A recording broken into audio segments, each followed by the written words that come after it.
नमस्कार। मुद्दा तो है मैं आपका स्वागत है। मैं हूं आपके साथ ब्रजेश चौक से। आज मुद्दा है हम कसम खाते हैं। कांग्रेस मतगणना से पहले अपने प्रत्याशियों को कसम खिलवाएगी। दरअसल कांग्रेस को डर सता रहा है कि रिजल्ट के बाद अगर 2020 जैसे हालात बने तो उससे नुकसान हो सकता है।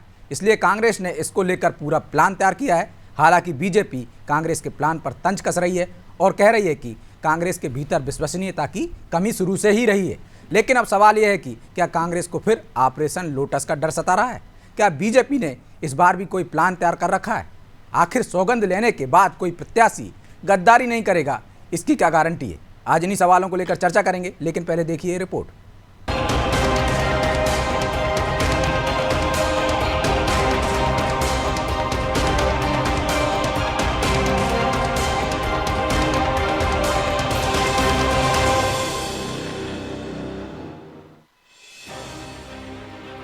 ये तस्वीरें साल 2020 की हैं, जब प्रदेश में ऑपरेशन लोटस सफल हुआ था और कांग्रेस से सिंधिया समेत उनके समर्थक बीजेपी में शामिल हो गए थे। नतीजा, कमलनाथ को सत्ता गंवानी पड़ी। अब 2020 वाला वही डर कांग्रेस को 2023 में सता रहा है। मतगणना से पहले कांग्रेस को ऑपरेशन लोटस का खतरा दिख रहा है। लिहाजा इस खतरे को भांपते हुए कांग्रेस ने एक एक्शन प्लान तैयार किया है। 26 नवंबर को होने वाली बैठक में सबसे पहले 230 प्रत्याशियों को संकल्प दिलाया जाएगा। संकल्प का मतलब है कि उन्हें ये कसम दिलाई जाएगी कि वो कांग्रेस के साथ ही रहेंगे। इसके साथ ही कांग्रेस के सीनियर लीडर सभी उम्मीदवारों पर नजर भी रखेंगे। हालांकि प्रत्याशियों की गद्दारी को लेकर कांग्रेस सीनियर नेता राजेंद्र सिंह का कहना है कि दूध का जला भी छाछ को फूंक फूंक कर पीता है। पिछली बार मिसकम्युनिकेशन की वजह से कुछ गलतियां हुई थी, लेकिन इस बार सभी नेता प्रत्याशियों के संपर्क में हैं। संकल्प अपनी जगह है, लेकिन जिसको मानना नहीं है, संकल्प तो औचित्यहीन है, उसका कोई लीगल प्रभाव तो है नहीं। दूसरी बात, पिछली बार जो गए थे लोग, उसके पास एक फोकल पॉइंट था, एक बड़ा लीडर था जिसके इर्द गिर्द सब जुड़े हुए थे लोग। ऐसा यहाँ कोई भी व्यक्ति नहीं है जिसके पास ये कहने को हो कि हमारे पास 15 विधायक हैं या 20 विधायक हैं। इधर कांग्रेस के भीतर गद्दारी के डर को देख बीजेपी मंद ही मंद मुस्कुरा रही है। बीजेपी आरोप लगा रही है कि कांग्रेस को अपने ही प्रत्याशियों पर भरोसा नहीं है, इसलिए उन्हें सौगंध दी जा रही है। हालांकि वो दावा तो ये भी कर रही है कि सरकार तो बीजेपी की ही बनने जा रही है, इसलिए कांग्रेस की ये सारी कोशिशें किसी काम नहीं आने वाली।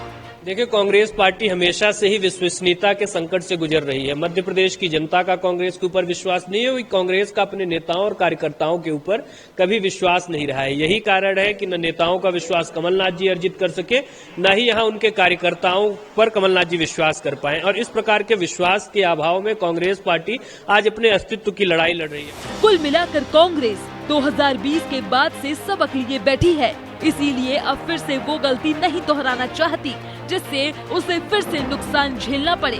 लिहाजा नतीजों से पहले ही कांग्रेस प्रत्याशियों को कसम खिलाकर ये गारंटी लेना चाह रही है कि अगर उसके विधायक जीते तो वो इधर उधर नहीं जाएंगे और प्रदेश में कांग्रेस की सरकार बनाने में सहयोग करेंगे।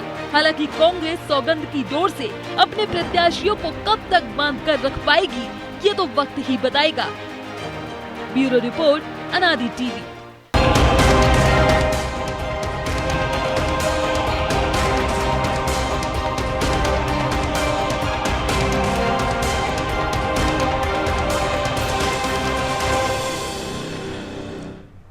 तो इस मुद्दे पर चर्चा के लिए हमारे साथ जुड़ गए हैं धर्मेंद्र शर्मा, कांग्रेस प्रवक्ता हैं, आशीष तिवारी सह मीडिया प्रभारी हैं बीजेपी से, और रमेश शर्मा, वरिष्ठ पत्रकार। तीनों मेहमानों का बहुत बहुत स्वागत है। धर्मेंद्र जी, शुरुआत आपसे ही करते हैं। अपनों पर इतना अविश्वास क्यों? क्या ये उनकी ईमानदारी, उनकी निष्ठा पर संदेह, उनका अपमान नहीं है? विजय जी, कांग्रेस पार्टी में अब जो भी लोग बचे हैं वो टिकाऊ और खुददार बचे हैं। गद्दार और बेकाऊ जो थे वो जा चुके। कांग्रेस पार्टी अपने प्रत्येक प्रत्याशी पर, प्रत्येक नेता पर पूर्ण विश्वास करती है। ये कांग्रेस पार्टी का आंतरिक विषय है। दूसरी बात, मुझे आपके एक जो चर्चा के दौरान आपने अभी जो दिखाया उस सब्जेक्ट से बड़ी आपत्ति हुई क्या? लोकतंत्र में चुनी हुई सरकार के विधायकों की खरीद फरोख्त का आपने नाम दे दिया ऑपरेशन लोटस। चुनी हुई सरकार को विधायकों को खरीद कर गिरा देना, उसको ऑपरेशन लोटस बताना, ये लोकतंत्र का माहौल है, मजाक है। लोकतंत्र में जनता अपने विधायक को चुनती है पार्टी के सिंबल पर, और जनमत की चुनी हुई सरकार को कुछ बिकाऊ गद्दार विधायकों की दम पर खरीद फरोख्त कर गिरा देना, ये नाम तो नया नहीं है ना, ऑपरेशन लोटस बता रहे हैं। ऑपरेशन लोटस नाम तो नया नहीं है ना धर्मेंद्र जी, दूसरी बात, ये तो उसी दिन से चल रहा है। ये लोकतंत्र की हत्या करने की कोशिश है, इसको आपने ऑपरेशन। लेकिन लोकतंत्र की हत्या तब होती ना, वो तो जनता के बीच में ही जाकर जनता ने चुना ना उनको। मीडिया के वर्ग के द्वारा भाजपा के विधायकों की खरीद फरोख्त को ऑपरेशन लोटस बताना, ये अनुचित है। आप गलत ट्रैक पे चले गए धर्मेंद्र जी। कोई दूसरा दल करता, सुनिए, अगर यही काम कोई दूसरा दल करता तो मीडिया का वर्ग उसे लोकतंत्र की हत्या बता रहा होता। चलिए, इस बात पर अपन नहीं, इसमें लोकतंत्र की हत्या तो तब होती है जब लोकतंत्र के जनता के बीच में जाता ना आदमी, मतदान के बाद चुना हुआ चुनकर आया ना। लेकिन आप गलत जगह चले गए। मेरा सवाल ये था, आप कह रहे हैं कि हमारा कोई अविश्वास नहीं है, अब गद्दार नहीं है, अब नहीं जाएंगे कहीं भी, कोई नहीं जाएगा, तो फिर सौगंध किस बात की खिलवा रहे हैं आप? साहब, कांग्रेस पार्टी गांधी की पार्टी है, गांधी के विचारों की पार्टी है, और जनता ने कांग्रेस पार्टी को पूर्ण बहुमत दे दिया है। 3 दिसंबर को परिणाम आएंगे, 150 से अधिक सीटें लेकर कमलनाथ जी के नेतृत्व में कांग्रेस पार्टी की सरकार बनने जा रही है। कांग्रेस पार्टी अपने सारे प्रत्याशियों के साथ 26 तारीख को बैठ रही है, सारे वरिष्ठ नेता बैठ रहे हैं मत गणना की जो बारीकियां हैं उनकी तैयारियों को लेकर, और अविश्वास जैसी कोई बात हमारी नजर में नहीं है। अब मीडिया को ये बात कहां से पता चल रही है तो आप ही लोग बताएंगे। राजन सिंह की बाइट है, वो कह रहे हैं कि दूध का जला छाछ भी फूक फूक कर पीता है। कमलनाथ जी के नेतृत्व में कांग्रेस पार्टी की सरकार बनाने के लिए पहले दिन से करबत था, आज भी है, और उसी का परिणाम है। धर्मेंद्र जी, कांग्रेस पार्टी को दिया है। आपके ही घोषणा पत्र समिति के अध्यक्ष हैं राजन सिंह, वो कह रहे हैं दूध का जला भी छाछ भी फूक फूक कर पीता है। वो कह रहे हैं कि हमारे नेता नजर रखे हुए सब पे, वो सबसे इस बात की शपथ खिलवाई जाएगी, शपथ खिलवाई जाएगी। तो ये भरोसा नहीं है। बिल्कुल ठीक कह रहे हैं, क्योंकि जनमत पे लेते हुए लोकतंत्र पे हत्यारे आप और हमारे बीच में बैठे हैं, जिनको आप ऑपरेशन लोटस बता रहे हैं, उनका काम है चुनी हुई सरकारों को गिराना। तो अगर हम अपनी तैयारी कर रख रहे हैं तो गलत क्या है? आप कह रहे हैं भरोसा भी है, दूसरी तरफ शपथ भी दिलवा रहे हैं। आपको किसने बताया कि हम शपथ दिलवा रहे हैं? हमने ये कहा निगरानी रखना। फिर आपको वाइट सुना दूं क्या? कर रखना, अपने सभी लोगों को एक साथ रखना गलत बात है क्या? चलिए आशीष जी, मैं लौटूंगा आपके पास। धर्मेंद्र जी, आपको वाइट भी सुनाऊंगा राजन जी की। वो आपका डर सता रहा है, हारने जीतने का भय नहीं है साहब। आप जिस तरह से सरकार गिराते हैं उसका डर है कांग्रेस को। देखिए, कांग्रेस अभी तक यह बात एक्सेप्ट नहीं कर पा रही है कि कांग्रेस की सरकार भारतीय जनता पार्टी ने गिराई है कि उनके कार्यकर्ताओं ने। पहले तो उनको अभी यह बात समझनी चाहिए कि 2018 के चुनाव में और आज के चुनाव में कौन सा बहुत बड़ा अंतर है। सबसे बड़ा अंतर यह है कि 2018 के चुनाव में हम कुछ मतों से, यह कहना चाहिए संख्या बल में, अंक गणित में हम पीछे हुए थे, परंतु जब मतदान का प्रतिशत देखते हैं तो भारतीय जनता पार्टी को मध्य प्रदेश में उस समय भी सर्वाधिक मतदान मिला था। एक बात। दूसरी बात यह भी देखनी पड़ेगी कि उस दौरान और इस दौरान आज मध्य प्रदेश के अंदर वोट प्रतिशत बढ़ा है, और उस समय 2018 के मतदान के समय 2% वोट प्रतिशत घटा भी था, और हमारी सरकार चली गई थी। और वो भी कैसे गई थी? वो 2% मतदान घटने के कारण गई थी, और उसमें भी हमारे बहुत सारे विधायक 500 से 1000 और 1500 के बीच में हारे हुए थे।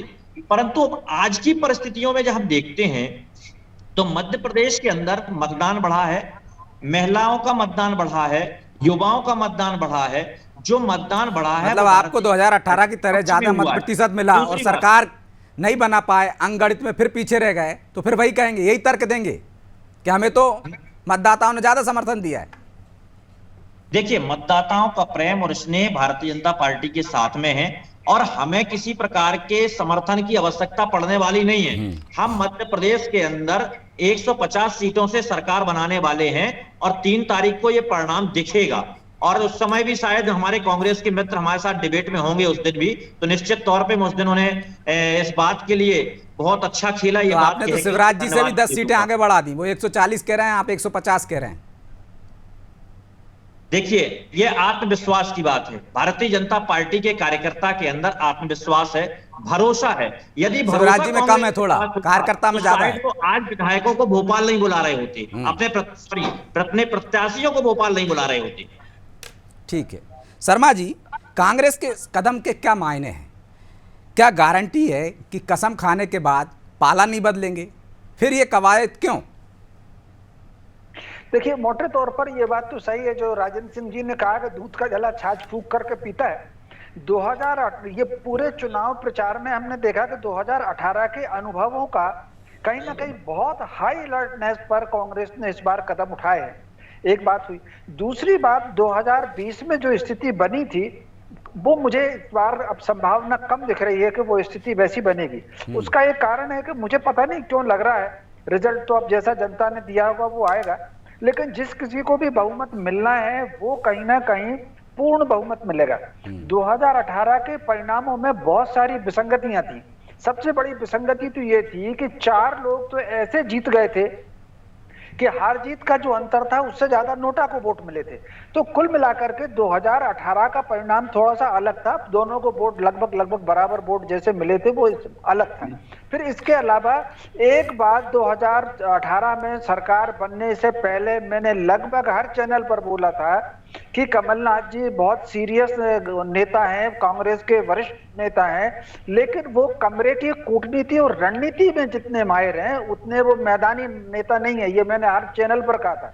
और वही कहीं ना कहीं कांग्रेस की सरकार गिरने में सबसे बड़ा एक कारण, वही सबसे बड़ा कारण रहा, जो उपेक्षाएं रही।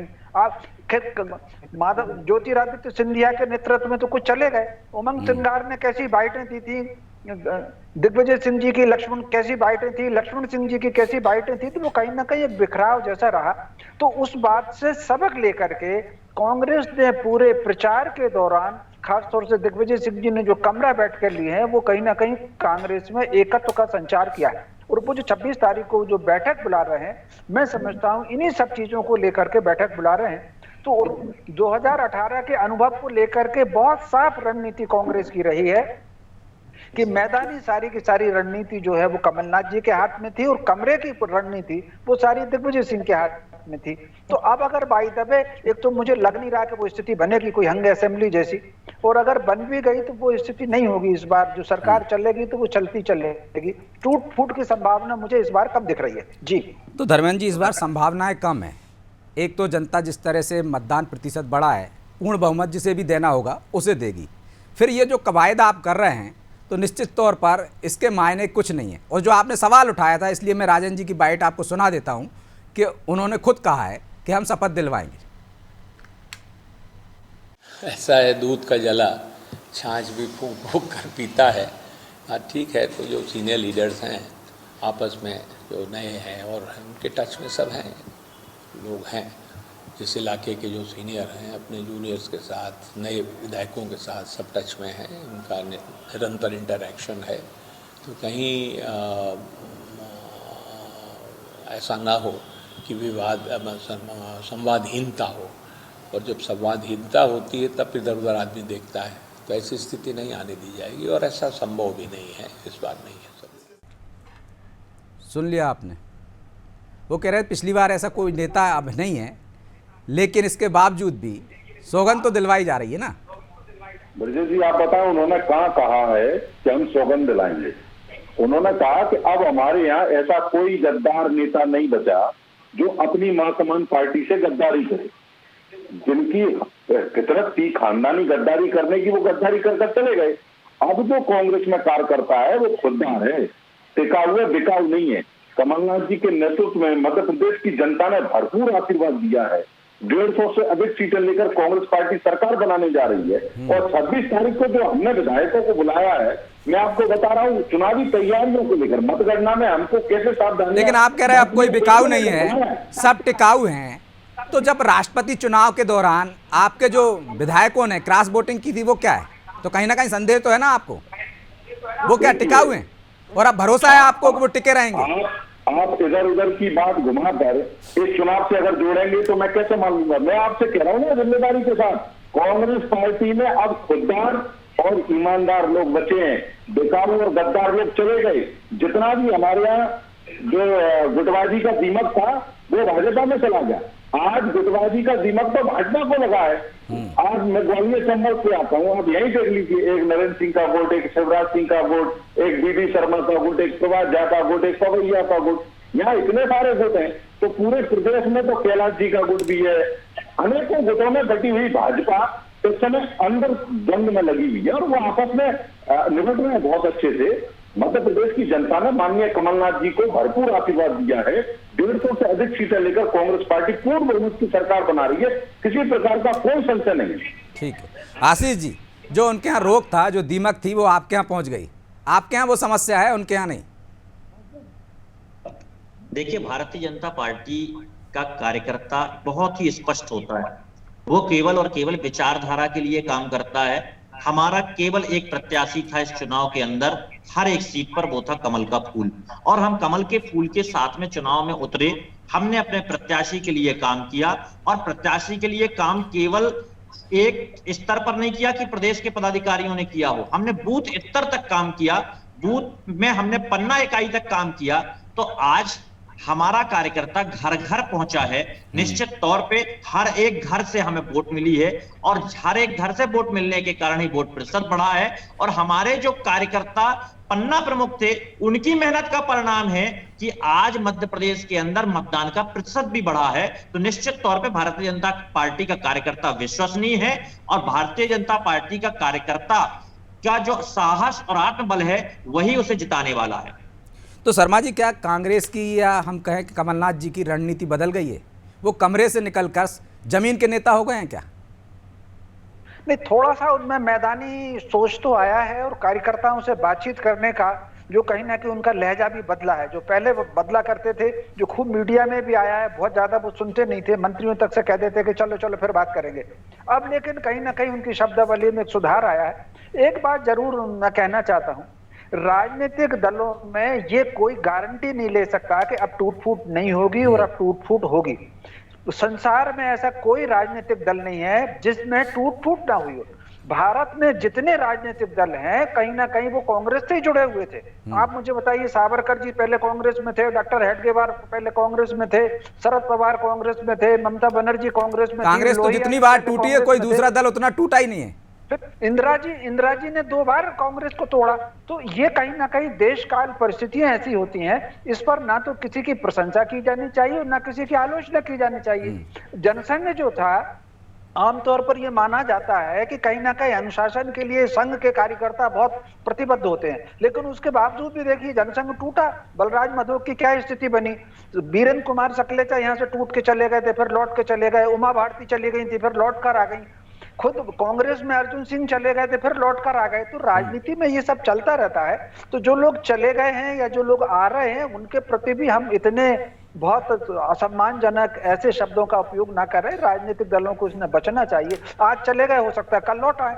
लेकिन आपको लगता है जिस तरह की भाषा का इस्तेमाल हो रहा हो, चाहे प्रियंका गांधी की तरफ से, चाहे ज्योतिरादित्य सिंधिया की तरफ से, कोई जो एक बारीक लाइन रहती थी या बारीक धागा रहता था, वो भी टूट चुका है। वापसी की संभावना है। ये जो कहीं ना कहीं एक राजनीतिक सम्मान होता था, एक दूसरे के प्रति सम्मान होता था, आदर का भाव उपयोग करते थे। मैंने पार्लियामेंट की उसमें भी देखा है कि प्रधानमंत्री ने विपक्ष की प्रशंसा की है, विपक्ष ने प्रधानमंत्री की प्रशंसा की है। ऐसे अवसर भी चले गए हैं। आम सभा में यह स्थिति भी है कि एक राजनीतिक दल का नेता प्रचार करने निकला और दूसरा अगर आया तो उन्होंने अपना माइक बंद कराया, हाय हेलो की है। भाई ये जो है, ये तो स्वस्थ संघर्ष होता है। ये कोई भारत पाकिस्तान का युद्ध जैसा नहीं होता राजनीति में। तो कहीं ना कहीं ये गरिमा जो है, राजनेताओं को अपने वाक्य पर और अपने आचरण पर थोड़ा ध्यान रखना चाहिए। जो गीता में भगवान कृष्ण ने कहा है कि राजनेताओं से, राजनयिकों से जनता आदर्श ग्रहण करती है। आपके आचरण, आपकी शब्द शैली से क्या प्रतिक्रिया होगी समाज में, इसका थोड़ा ध्यान रखा जाना चाहिए। तो धर्मेंद्र जी, आप तो कह रहे हैं गांधीवादी पार्टी है, तो इतनी कटुता क्यों, ऐसे शब्दों का इस्तेमाल क्यों? चाहे प्रियंका गांधी की तरफ से हो, चाहे आपके बड़े नेताओं की तरफ से हो, आपके लंबे समय तक साथी रहे, चाहे माधवराव सिंधिया हो, चाहे ज्योतिरादित्य सिंधिया हो। जो पार्टी को अपनी मां समान पार्टी बताता था, जिस कांग्रेस ने उसको नाम दिया, पहचान दिया, सब पद दिया, सांसद से लेके केंद्रीय मंत्री तक बनाया, और वो अपनी मां समान पार्टी के साथ गद्दारी कर थोड़ा घूम कर चला गया हो, उस व्यक्ति को अगर हम गद्दार न कहें तो क्या कहें? रानी लक्ष्मीबाई के साथ जिसके परिवार ने गद्दारी की हो, उसको अगर हम गद्दार न कहें तो क्या कहें? क्या गलत है इसमें? वो गद्दार है, उनकी पारिवारिक पृष्ठभूमि गद्दारी की है, ये मैं नहीं कह रहा। ये भाजपा के नेता जयवंत सिंह पवैया सर्वाधिक बोलते थे, आप उनसे पूछ लीजिए क्या हुआ साधना गद्दार। लेकिन आप तो नहीं बोलते थे ना तब। अरे हम तब भी बोलते थे, तब गद्दार नहीं थे, आज भी बोलते हैं, हम पहले भी गद्दार बोलते थे, आज भी गद्दार बोलते हैं। लेकिन ऐसे सार्वजनिक मंच से कभी किसी ने नहीं किया, आज भी गद्दार कहता हूं। मतलब इतना सार्वजनिक मंच से किसी ने नहीं किया। पहले भी जो शर्मा जी ने कहा कि एक दूसरे की तारीफ करते थे, विपक्ष भी तारीफ करता था, सत्ता पक्ष भी तारीफ करता था। उनसे पूछ लीजिए जयवंत सिंह पवैया क्या बोलते थे सिंधिया परिवार के बारे में, और सार्वजनिक बोलते थे सबसे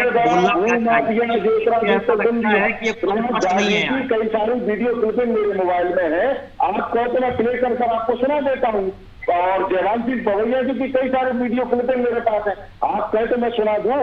सबसे अरे वो छोड़िए, शिवराज सिंह चौहान ने खुद मंच से कहा है कि 1857 में सिंधिया परिवार ने गद्दारी की, इस कारण से हम आजादी लेट प्राप्त कर पाए। तो ये तो इनके नेताओं ने सिंधिया परिवार के बारे में। ठीक है, छोटा सा कमेंट्स ले लेते हैं आशीष जी से। तब आप बोलते थे तो कोई बुराई नहीं, अब वो बोल रहे हैं आप उनकी पैरवी कर रहे हैं। देखिए, भारतीय जनता पार्टी कार्यकर्ता आधारित पार्टी, भारतीय जनता पार्टी के अंदर जो भी व्यक्ति आएगा वो यदि कार्यकर्ता भाव के साथ आता है तो भारतीय जनता पार्टी उसका स्वागत करती है। और भ्रष्टाचार वाला भी आएगा तो धुल के साफ हो जाएगा। कोई भी हो, यहाँ तक कि मैं बोल रहा हूँ ना कि यदि मुख्यमंत्री भी हो तो वो सबसे पहले भारतीय जनता पार्टी का कार्यकर्ता है। यही कारण है कि शिवराज जी हमेशा बोलते हैं कि भारतीय जनता पार्टी में परिस्थितियों के साथ में दायित्व बदलते हैं, कार्यकर्ता का भाव नहीं बदलता। लेकिन कोई भी आएगा, भ्रष्टाचार वाला भी आ जाएगा, गलत काम करने वाला भी आ जाएगा, तो वो सब साफ हो जाएगा, कार्यकर्ता बन जाएगा आपके। अपराधियों को स्थान नहीं देगी, ना भारतीय जनता पार्टी में किसी अपराधी को स्थान दिया गया है। यदि किसी के द्वारा किसी भी प्रकार का अपराध किया जाता है तो अरे क्या बात करते हो आप? धीरज सिंह की बेटी भारतीय जनता पार्टी में, इतने सारे भ्रष्टाचारियों को आपने भारतीय जनता पार्टी में लिया है। भ्रष्टाचार की बात करना है तो फिर मैं भी कृषि